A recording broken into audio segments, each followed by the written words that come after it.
তো hello, good morning বন্ধুরা। তো আমি এখন আছি পুরুলিয়াতে, আর এখন বাজে সকাল 7:30।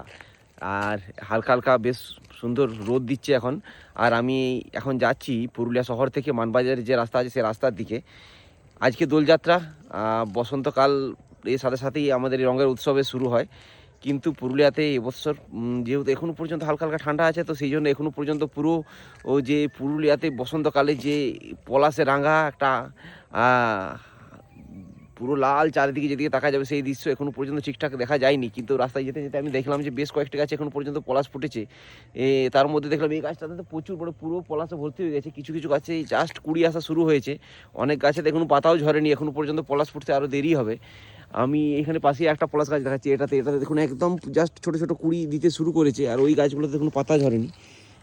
খুব রেয়ার এক দুটো গাছে পলাশ ফুল ফুটতে শুরু করেছে। আর এই যে এইদিকে আরেকটি গাছ আছে, এখানে দেখুন কি সুন্দর পুরো ভর্তি পলাশ ফুল ফুটে গেছে।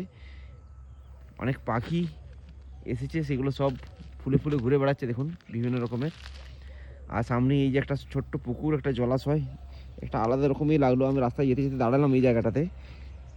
আর হয়তো দিন 7, তার মধ্যে হয়তো মোটামুটি পলাশ ফুল সব গাছেই ফুটতে শুরু করে দেবে। 7 দিন থেকে 10 দিনের মধ্যেই অনেকে দূর দূরান্ত থেকে আসেন এই শুধু এই পলাশ ফুলটা উপভোগ করার জন্য।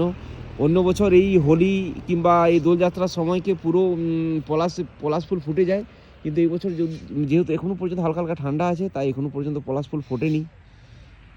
তো যারা আসতে চান পলাশ ফুল দেখার জন্য, আমি বলবো তাদেরকে সাজেস্ট করব যে আর কয়েকটা দিন অপেক্ষা করে যান, আর 7 থেকে 10 দিন পরে আসুন, তাহলে পুরো যে পলাশ ফুলের যে রূপ আসল সেটা দেখতে পাবেন। এখন হয়তো খুব রেয়ার এক দুটো গাছেই ফুল ফুটেছে, পুরো ঝাঁকে ঝাঁকে পুরো পলাশের বন যেগুলোতে আছে বিস্তৃত, সেইগুলোতে এখন পলাশ ফুল ফোটা শুরু হয়নি।